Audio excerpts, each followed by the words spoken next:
Salama daholo androany isika dia ndao arahiresaka ny vaovao izay mahakasika ny Marc Tantandraza. Fantatsika tsara moa i Marc Tantandraza dia olo-masina ary apôstôly moa i Marc Tantandraza izany. Izay hita tazana amin'izao fotoana izao fa tena diso fanantenana tanteraka amin'ny fitondrana izay mijoro satria araky ny nambarany hatrany mba nanantena mafy izy ho tohanan'ny président kinanjo nefa tsy izany ny zava-nisy. Fa milohan'ny dirantsika lalandalina mahakasika an'izay dia manasanao hatrany hanaraka hatramin'ny farany ity vidéontsika ity ary manasanao ihany koa hanao commentaire amban'ity vidéo ity mba ahafahana mandravina ireny hevitra rehetra eny rehefa vidéo manaraka eo. Manasantsika rehetra ilaiky ny vidéontsika ary aza adino ny abonné amin'ny chaîne antsika mba ahafahanareo manaraka tsy tahapaka ny vidéo zay lefany amin'ny sisy tong WATAWATA GASY toy izao ny fanaovana azy. Tsy ampendrely isika fa avy hatrany tonga dia vavana ndao ary. Ny olombelona tsirairay dia samy natao hanantena avokoa. Ary io fanantenana io dia matetika tsy arakaraka n'izay nieritreretina no zava-misy rehefa tonga ny fotoanany izay. Ary ny tsirairay dia samy manantena ho lasa patabe sy ho tafadaholo amin'ny fiainana nefa dia tsy voatery izay nieritreretinao avokoa no tanteraka sy miseho amin'ny fiainanao. Ka izay ny tranga nahazon'ny Marc Tantandraza tamin'ny ity ndray mitoraka ity. Raha nanantena mafy Marc Tantandraza fa ho tohanan'ny filoham-pirenena amin'ny firotsahanko fidiny ho solombavam-bahoaka dia kinanjo nefa tsy izy no natolotra izy ireo fa olon-kafa. Teo dia efa teboka iray lehibe izay nampanahy an'i Marc Tantandraza ihany.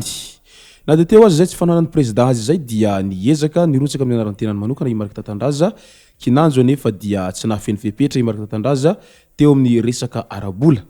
Ka io indrindra no niteraka olana lehibe ho an'i Marc Tantandraza izay nahatonga azy nitaraina eraka tamizotratserasera Facebook. Raha i Marc Tantandraza no nitaraina tamin'ny voalohany amin'ilay fitarainany manao hoe tsy ampy ny vola tao amin'ny 15 point dia izay no antony mpiandraikitra ny resaka fifidianana tany amin'ny faritry Bekiliny ny kandidatirany izay tena nampitaraina azy moa izany satria no heveriny fa tena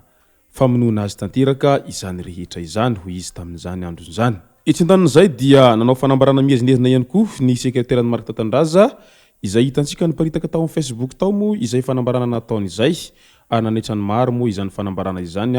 ary niteraka resabe ihany koa dia lasa base iny fanambarana iny rehefa avy eo satria nataon'ireo Chaine any anaty TikTok iny fanambarana iny ka dia samy nanao an'izany daholo ny mpanao Facebook rehetra sy ny mpanao TikTok rehetra amin'izao fotoana izao amin'ilay hoe mba rariny ve izao ndre matofoloha nataonao an'i Marc Tantandraza izao.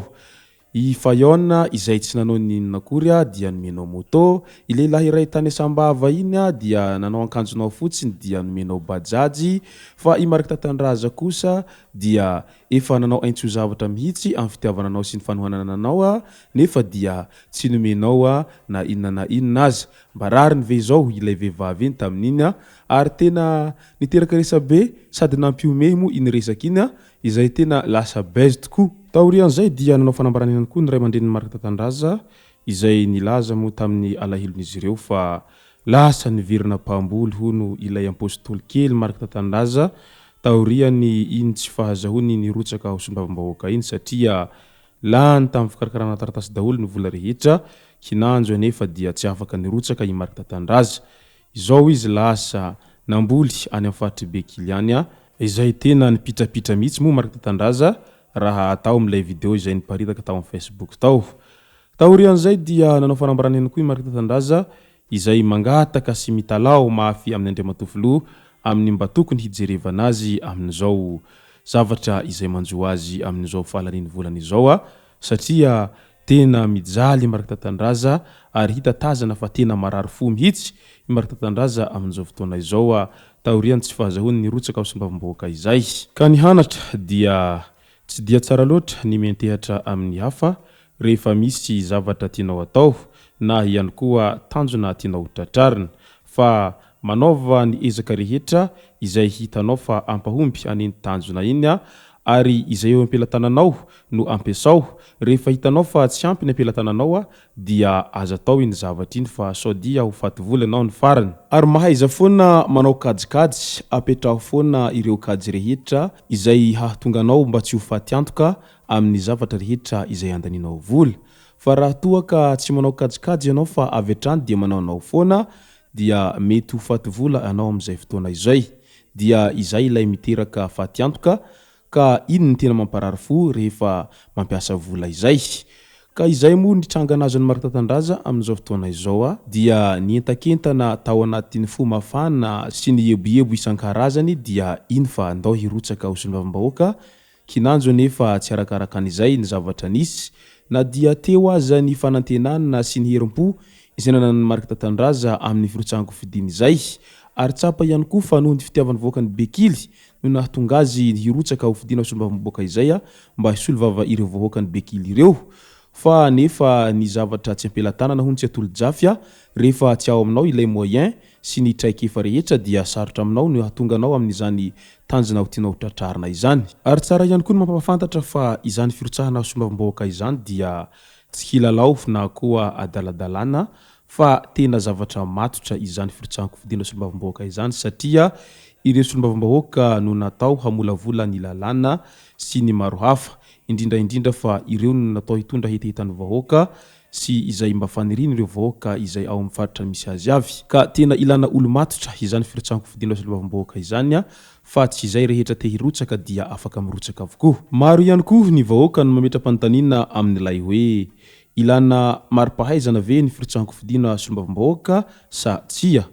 ilana fahaizana sy diplôma ve izany sa ahoana ho ireo mpanara-baovao manoloana ny firotsahako fidina solombavam-bahoaka amin'izao fotoana izao tsara ihany koa no mampafantatra fa ny ankabetsahan'ireo solombavam-bahoaka dia olona avaram-pianarana avokoa ary olona manana mari-pahaizana azo lazaina fa ambony avokoa raha ny hevitrinay manokana avy ety amin'ny WATAWATA GASY dia tokony ilaina ihany ny mari-pahaizana amin'izay firotsahako fidina solombavam-bahoaka izay satria ireo no andry iankinany fitondrana ary ireo ihany koa no natao hamolavolan'ny lalàna sy handany ireo lalàna rehetra izay lalàna velona sy mihatra mandritra ny fitondrana ao anatin'ny mandat anankiray ka izany dia tokony ilana olona mba manana mari-pahaizana ihany satria zavapady izany resaka lalàna izany ka noho izany dia mankahery any Marc Tantandraza izay avy ety amin'ny WATAWATA GASY amin'izao fahadisom Fanantenana izay nahazo azy izao ary dia volako lava moa io Marc Tantandraza fa ny kilalao mbola hoela ataovy toy ny samby balala mainandro tsy azo androany dia ivereno raha ampitso azakivy fa minoa fotsiny ihany ary manetsabe mbola ho avy raha toa ka tsy afaka nirotsaka anao tamin'ity fotoana ity mbola ho avy ny fotoana izay ahafahanao hirotsaka ary mety holahany soamantsara anao amin'izay fotoana izay ka dia mirary soa ao anao hatrany ary amin'ny maholo masina anao sy maha-apôstôly anao dia ataoko fa tsy hijery anao fotsiny amin'izao i Andriamanitra ary tsy hamelanao hiadirery izy ka dia courage foana azakivy mihitsy Marc Tantandraza ary tohizo ny nofinofinao fa ilaina ihany ny manonofy raha mbola velonaina ny olombelona tsirairay izay no masaka azona roso tompoko lasy tompoko vavy misaotra antsika rehetra nanaraka hatramin'ny farany ity video ity manasa antsika rehetra hanao commentaire amban'ity video ity mba afahana mandravo nandreny hevitra rehetra no vantsika video manaraka eo manasa antsika ihany koa ilaiky ny video antsika ary tsarovy ny miabone amin'ny chaîne antsika mba afahanareo manaraka tsy tapaka ny video zay lefa ny amsisy tao WATAWATA GASY tompoko lasy